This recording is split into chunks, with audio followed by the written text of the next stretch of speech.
아마 미국 역사상 가장 감사장을 많이 받은 사람 하면 데일 로저스 여사일 것입니다. 이 데일 로저스 여사는 녹음 예술이나 텔레비전, 영화에 상당한 성공을 거두었던 아주 위대한 인물이죠. 그리고 좋은 일을 많이 하기로 소문나 있는 그러한 여인입니다.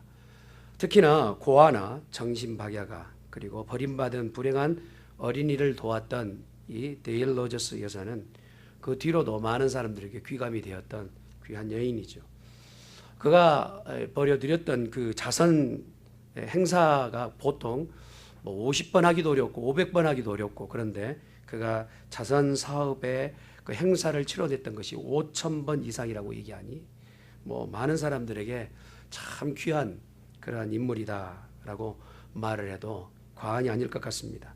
그런데 그가 썼던 그 책 내용 가운데요, God in the Hard Time이라고 하는 그 책에 보면 그 여인이 어떻게 이런 어려운 시기들을 거치고 이런 정말 귀한 일을 하였는지에 대해서 면밀하게 적어냈는데, 자기 자서전격인 이 책 가운데 이런 내용이 있습니다. 나는 마약에 빠져 있었고 인생의 밑바닥에 떨어져 있었습니다. 버림받은 인생이었고 쓸모없는 인간이었습니다. 여기까지. 그리고 나서 그가 써내려간 글귀는 겁니다. 그런데 성경을 읽기 시작부터 인생이 새로워졌습니다. 성경 속의 인물들이 어려움을 당한 그 다음 하나님 앞에 기도하고 신앙의 위기를 극복한 그 내용이 어쩌면 내 삶을 인도해 내었습니다. 여러분도 어려울 때마다 반드시 성경을 읽으세요 라고 하면서 글을 써내려간 그 내용 가운데 처음부터 부유하고 처음부터 정말 넉넉해서 이러한 자선 행사를 하여서 많은 사람에게 도와주는 그런 인물이 아니라 자기는 인생의 밑바닥 가운데 있다가 삶이 변화되어서 많은 사람에게 도움을 주는 그러한 일을 하였다라고 기록하고 있어요. 본의와는 다르게 전혀 무관하게 인생의 어려운 문제들을 만나게 되는 사람들 주위에 많이 봅니다. 미국 이민 와 있는 사람들이, 한인들이 꽤 많지 않습니까? 캘리포니아만 해도 120만이 넘는다고 합니다. 그런데 교회들이 조심해야 될 내용들이 있다고 해요. 처음 교회에 오면 어디서 오셨어요? 무엇을 하는 사람이십니까? 라고 묻는 것은 금물이라고 합니다. 어떻게 사는지, 무엇을 하는지에 대해서 참 내가 계획하고 내가 살아왔던 방법에 대해서 참 내놓기 어려운 그런 형국에 있는 사람들이 많이 있기 때문에 그렇죠. 내 본의와는 다르게 내 인생의 집이 무너져 내리는 인생들이 많고, 내가 힘을 내고 용기를 내서 다시 그 무너진 집을 재차 세워보려고 하지만 다시 세우지 못하는 제로 그라운드와 같은 인생의 파고, 그걸 극복해 보려고 하는 힘이 내게는 없어서 참 한탄만 내놓는 그런 인생들이 주위에 너무 많다는 것이죠. 오늘 성경은 이러한 어려움 가운데 내 인생이 바로 다시 일어날 수 있는 것은 말씀으로 다시 일어날 수 있다는 거예요. 하나님의 말씀을 의지하는 자는 데일 로저스 여인처럼 자기 인생의 밑바닥 가운데서 정말 더 많은 사람들에게 유익을 줄 수 있었던 여사가 되었던 것처럼 본문의 말씀은 이렇게 우리에게 교훈하고 있는 것입니다.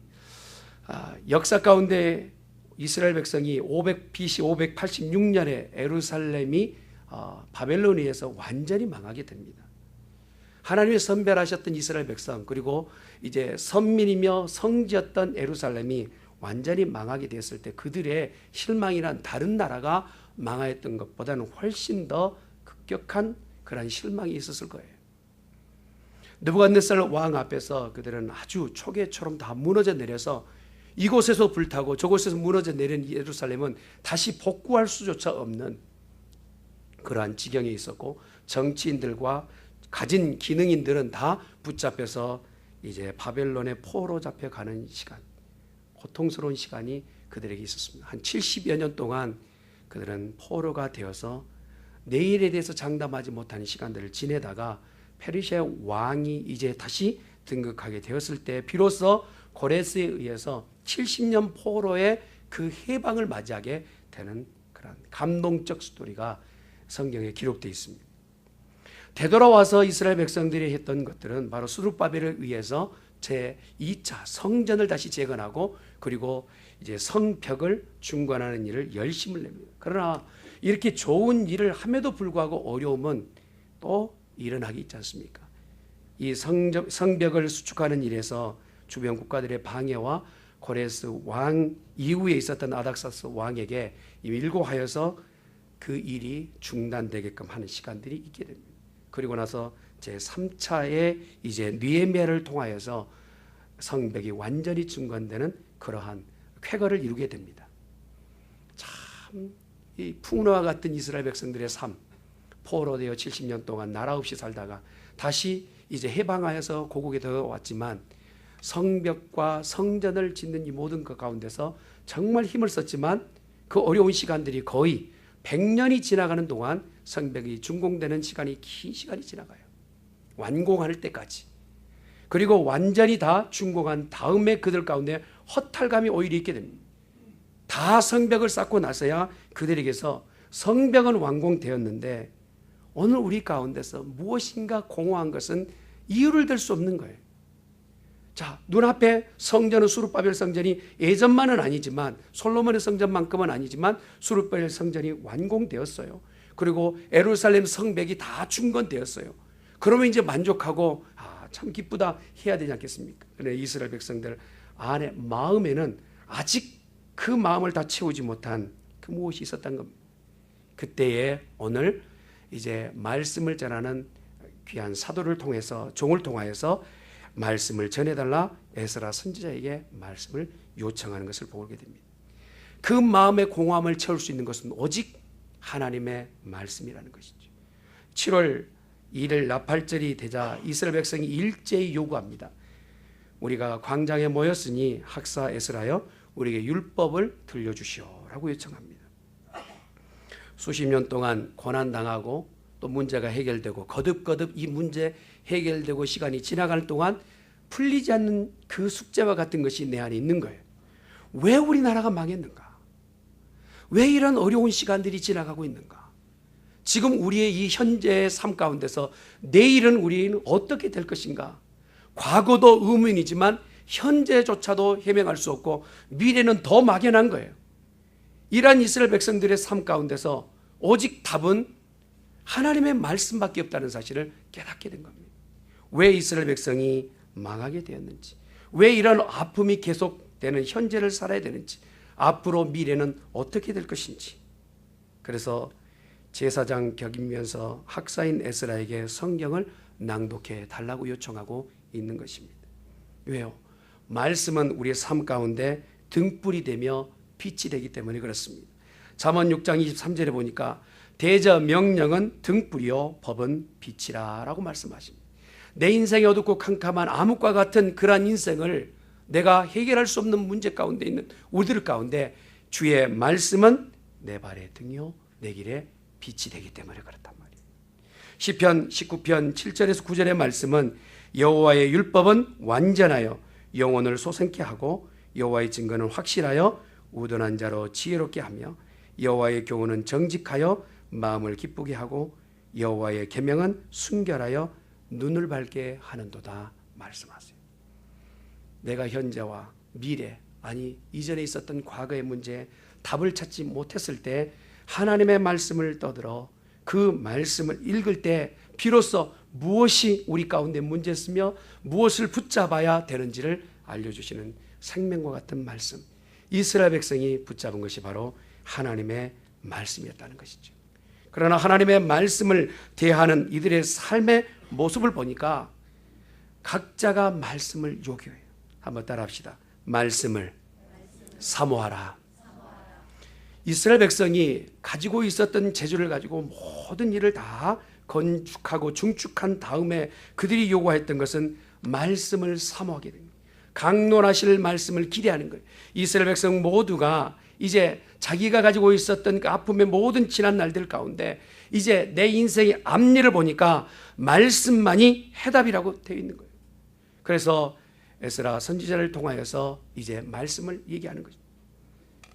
정치학을 요구하거나 사회학을 요구하거나 앞으로 살아갈 윤리에 대해서 얘기하는 것이 아니라 하나님의 말씀을 요구하는 그 이스라엘 백성들.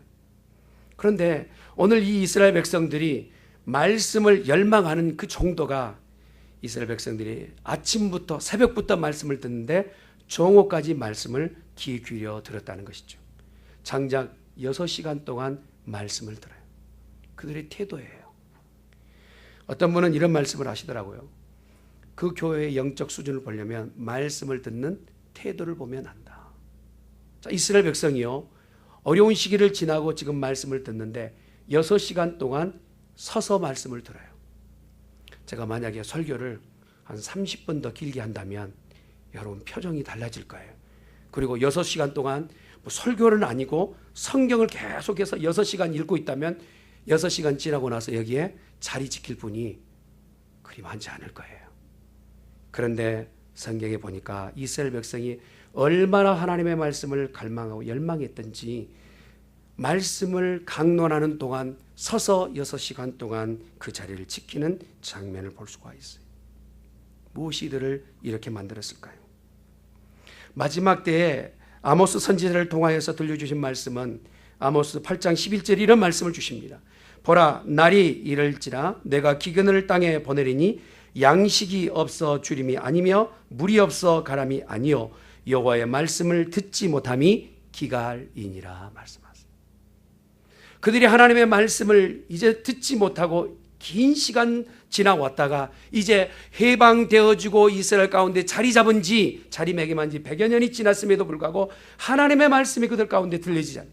무엇인가 말씀에 들리지 않은 것 때문에 영혼의 공허함이 있어요. 그래서 말씀을 기대하며 사막 가운데서 물을 갈망하는 사람처럼 성도들 모두가 하나님의 말씀을 갈망하고 있는 거예요. 그 갈망한 정도가 새벽에 일어나 정오까지 말씀을 듣는데 갈증을 느끼며 자리 앉는 자나 자리를 떠난 자가 없는 그런 놀라운 자세를 보여주게 되었다는 것입니다. 교회의 부흥은 이것이 바로 부흥입니다.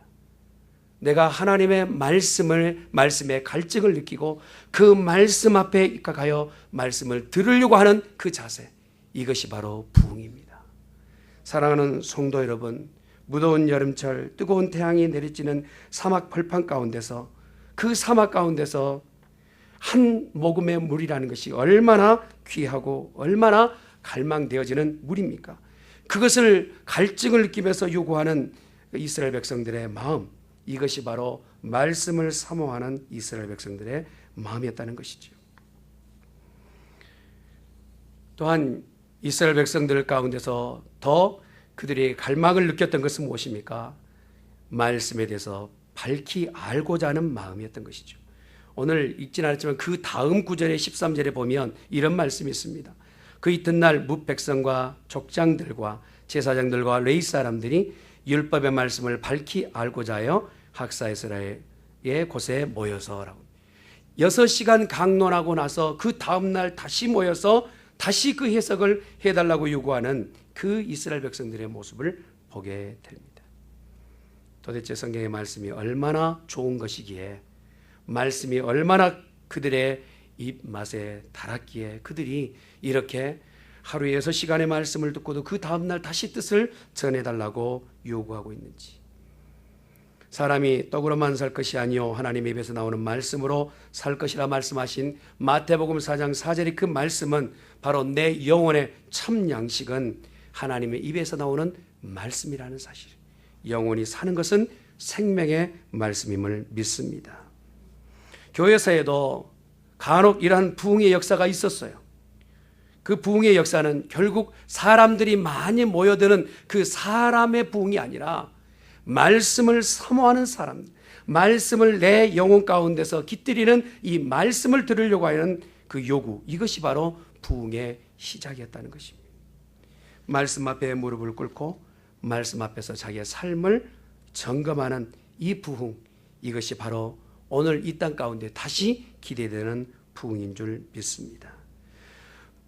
또한 이스라엘 백성이 말씀의 권위 앞에서 말씀을 경외하는 자세를 보여주게 됩니다. 누군가 말할 때 한 교회의 영성을 보려면 아까 제가 말씀드렸던 것처럼 말씀을 듣는 태도를 보면 알 수 있지 않겠습니까? 말씀을 듣는 개인의 영성은 말씀을 들을 때마다 어떤 자세로 말씀을 듣느냐가 굉장히 중요합니다. 누군가가 합당한 말을 모든 사람 앞에서 선포하잖아요. 그러면 그 말이 맞습니다 하고 주위에 있는 사람들이 그냥 앉아서 듣지 못하고 일어서서 박수치면서 듣습니다. 미국은 그런 문화가 잘 되어 있더라고요. 강론할 때 참 그 말씀은 옳습니다 하고 일어서서 합당하다고 박수를 쳐요. 하나님의 말씀이 강론될 때 이스라엘 백성 모두가 책을 펴 읽을 때 모두가 일어섰어요. 앉아서 들을 수 없는 그러한 경외하는 마음이 그들 가운데 있었던 것이죠. 하나님의 말씀은 우리가 소홀히 여기거나 경홀히 여길 것이 아니라 그 말씀은 천지 만물을 지으시고 생명을 있게 하시며 우리의 삶을 바꿔내시게 하시는 하나님의 살아계시는 말씀이라고 믿었던 거예요. 그래서 그들이 받을 때에 경외함을 가지고 말씀을 보게 되었던 것이죠. 또한 이스라엘 백성 모두가 말씀이 강론될 때 아멘, 아멘 하고 응답하였어요. 하나님의 말씀이 내 가운데 당도하게 되면 그 말씀을 듣는 성도들의 자세는 아멘이 되어야 될 줄 믿습니다.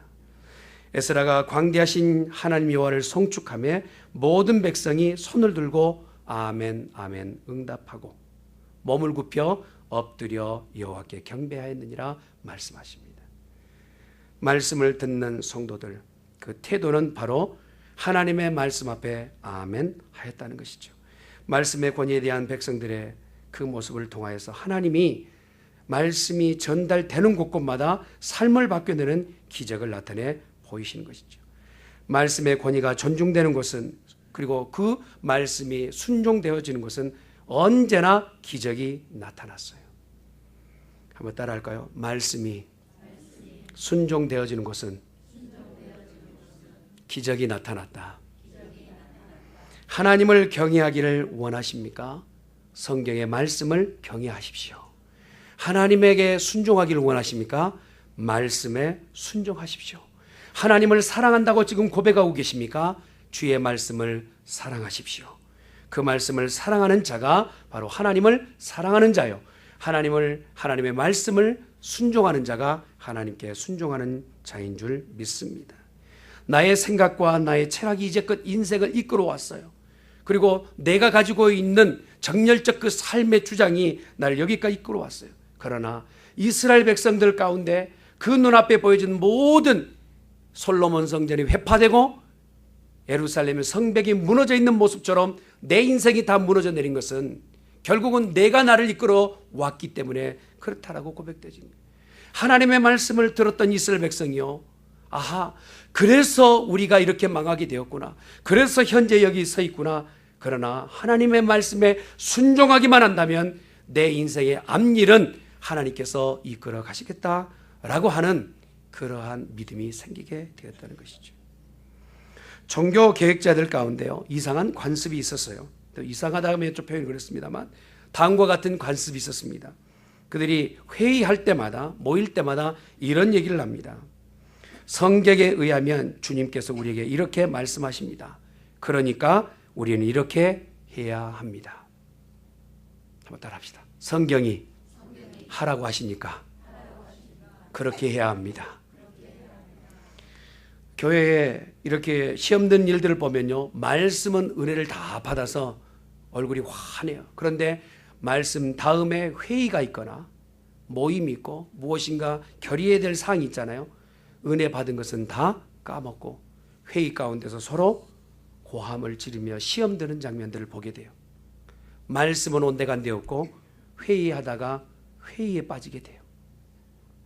사랑하는 성도 여러분, 말씀이 우리 가운데 전해질 때마다 그 말씀을 깊이 묵상하고 그 말씀에 순종하는 복된 성도가 되어져야 될 줄 믿습니다. 본문을 잘 보시면 성경이 많이 익숙하거나 많은 성경을 가지고 있는 그러한 시대적 상황이 아니라는 사실을 보게 됩니다. 한 명이 성경을 가지고 펼치고 그 주위에는 우리가 이름도 거론하기 참 어려운 이름들이 많이 있지 않습니까? 오른편과 왼편에 모두가 제사장들이거든요. 그 제사장들이 다 서 있는 동안에 혹시라도 그 말씀이 깨달아지길 원하는 자가 있다면 그곳에 가서 말씀을 해석해 주는 그 제사장들 역할. 그런데 말씀을 펼쳐 읽을 때에 모든 사람이 그 말씀 앞에서 이제 너무 귀한 말씀이거든요. 누구다 펼쳐서 읽지 못했던 그 말씀이 전해질 때 그들의 마음속에 말씀이 와 닿았다는 것이죠. 이제 공사하는 것도 다 끝났고 또 중요한 일들 다 끝났으니까 예스라 선지자님, 목사님 오셔서 이제 눈에 보여진 건물은 재건되었으니까 우리의 심령을 재건하여 주시옵소서 라고 하는 그 요구로 요청하게 됩니다. 피터 다이네카라고 하는 선교사님이 러시아 선교 가운데 실제 있었던 얘기라고 합니다. 러시아 선교 가운데 지금이야 이제 러시아가 조금은 개방되었지 않습니까? 이 선교사님이 선교할 때는 러시아 가운데 복음을 전하는 것이나 성경을 전달하는 것이 불법이었고 전하는 것이 쉽지가 않았다고 그래요. 그래서 성경을 전하기 위해서 가진 고생을 하고 또 많은 방법들을 고안했는데 그중에 관광객이나 그리고 무역상들을 통해서 성경을 전달하는 것이 이 선교사님의 그런 프로젝트였다고 합니다. 실제적으로 본인이 직접적으로 들어가는 경우도 있었는데 그때 꼭 기도를 이렇게 했다고 그래요. 하나님, 이 성경을 요구하는 사람을 꼭 만나서 그 사람에게 전달하게 해 주십시오 라고 기도를 했다고 합니다. 만약에 이 성경을 전혀 예기치도 않는 자리에서 발각되거나 또 누군가가 전달되어지고 전달받는 것이 발각되어지면 그 사람도 참 어려운 지경에 있게 되기 때문에 이런 기도를 하게 되었던 것이죠. 그리고 이제 호텔에 묵는 동안 호텔 여종업원이 들어왔을 때 기도한 다음에 성경을 덮는 것을 깜빡했어요. 펼쳐놓은 성경이 그대로 있습니다. 이 호텔 여종업원이 그 성경을 많이 쳐다봅니다. 발각됐구나 하고 어떻게 하지 못하고 선교사님도 지금 우왕좌왕하고 있는 그런 상황이에요. 그때 하나님께서 이 선교사님의 마음에 음성을 주십니다. 그 여인에게 이 성경을 주어라 라고 하는 음성을 주십니다. 그러니까 이 선교사님도 놀랐지만 이 여종업원이 지금 무슨 말을 해야 될지 전혀 어떻게 표현해야 될지 모르고 있는 상황이에요. 그래서 선교사님이 그 성경 마음에 드세요? 가져가셔도 됩니다 라고 얘기해요. 그랬더니 그 여인이 성경을 품에 안고 펑펑 웁니다. 그 이유를 물었어요. 그랬더니 저는 성경을 갖기 위해서 30년 동안 기도했습니다. 비로소 활자가 되어진 성경을 내가 읽게 되었으니 하나님의 은혜입니다.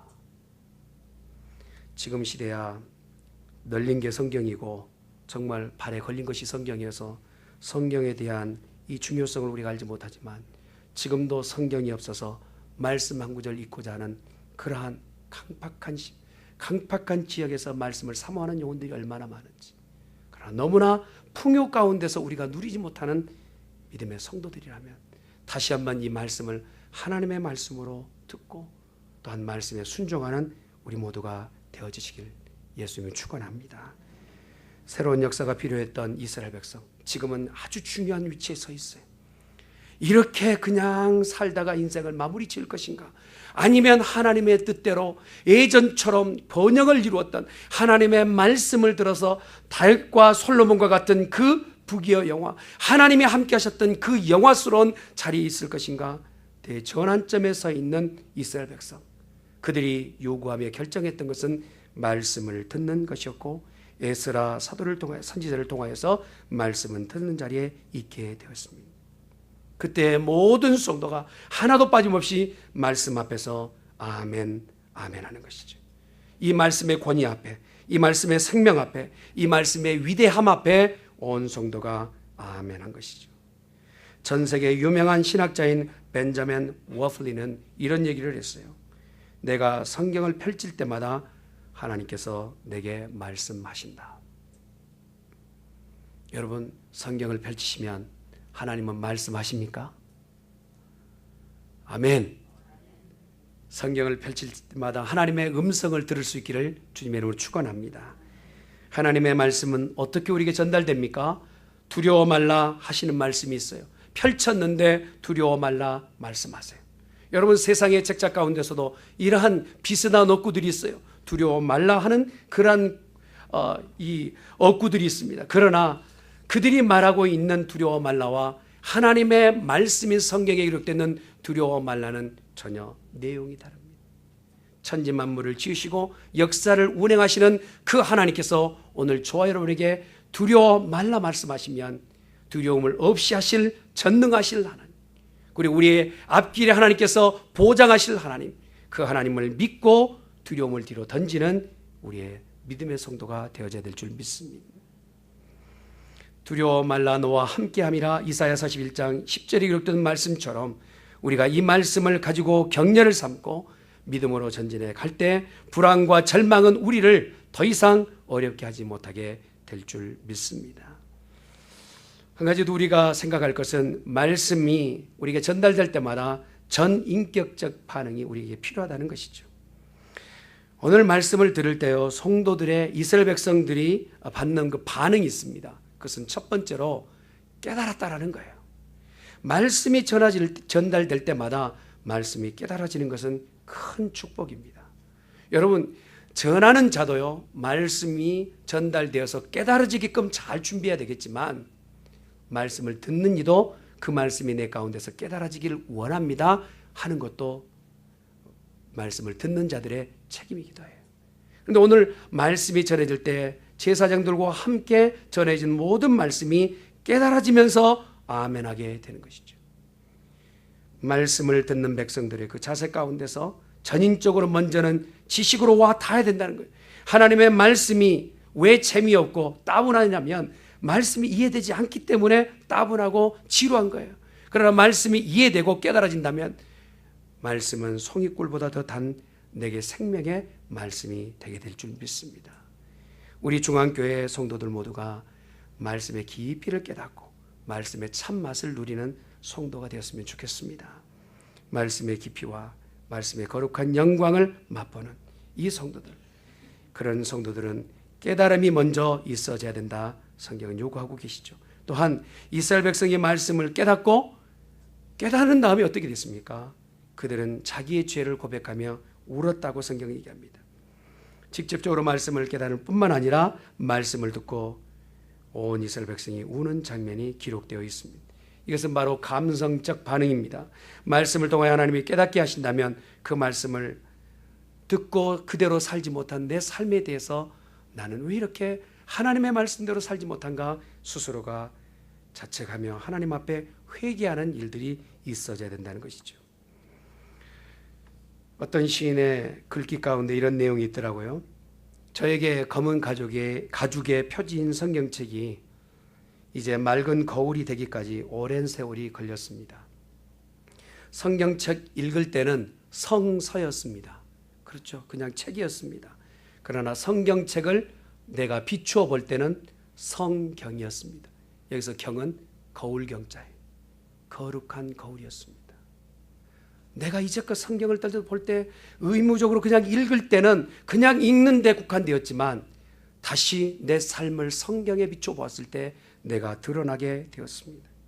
성경에 비친 내 모습은 너무나 더럽고 불결하였고 불완전했고 성경에 비친 내 모습은 돼지 우리 가운데 뒹굴고 있었으며 성경에 비친 내 모습은 아무렇지 않게 사람들을 속이고 있었고 성경에 비친 내 모습은 남의 실수를 그렇게 고소해야 하던 내 모습, 성경에 비친 내 모습은 사랑한다고 큰 소리를 치고 있었지만 야심이 숨어 있었던 그런 모습이 내 모습이었습니다.